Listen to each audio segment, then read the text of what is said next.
Welcome back, everybody, to A&M Reviews. It's Muhammad and Adrian.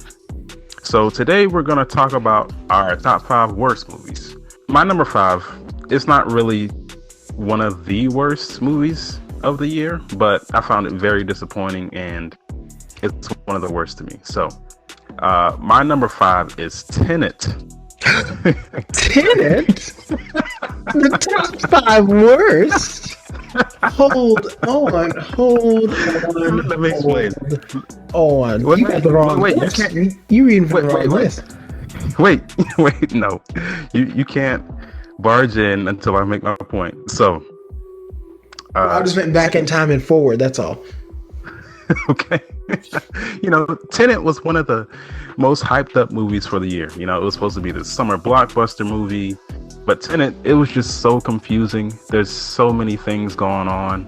I feel like the movie tried to do way too much. The director, Christopher Nolan, he's a great director. He's done a lot of great works, but I think this is one where he failed at because he was trying to put in too much into the movie. All of this going forward and backwards, leaving all these clues, not having clear dialogue at times. I watched the movie twice and I felt like it got worse the second time around. So it's one of the top 5 worst for me.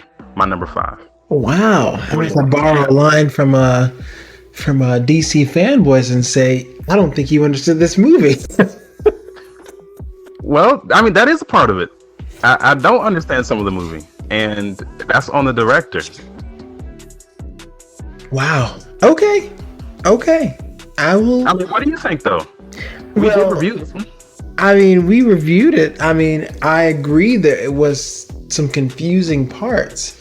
But I think it's one of the best. I think one of the best. I do. I really enjoy this movie.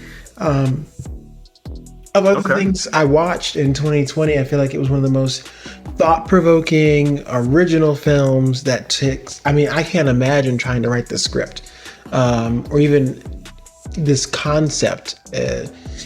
Very deep, very Matrix-like. I do think it has similar things to Inception and this whole going to the movies and just being confused and trying to learn a lesson and all that stuff. I think it's really good.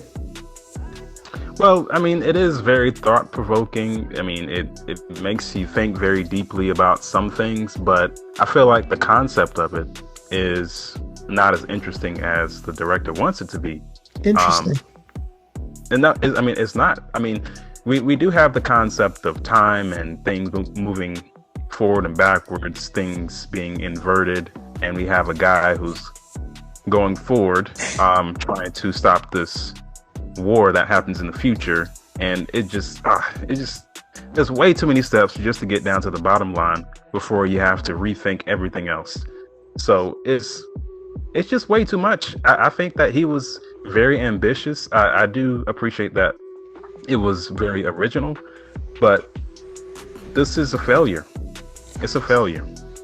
I think it was ambitious. I think you may have enjoyed it more if we had a different kind of viewing experience. We saw it through the eyes of the protagonist, and he was learning along as the story went, and he didn't quite understand what was going on and had to go back in time, even in his own thought process, to figure out what was happening. And we were on that journey with him. I think had we had the narration or viewpoint from his future self, or even Robert Pattinson's character, to where you understand what's happening at the beginning of the film, I think maybe for the issues you're talking about, you would have liked it more. But it would have been a different film had we had the information first. So I think it's, for me, what you dislike about it, I think it's less about the movie and the theme, I guess, or the plot of it, and more so how it was told, because it's choppy on purpose, because we're learning along with the main character. Thanks for watching, and if you would like to be featured on our podcast, make sure to click the link in the description.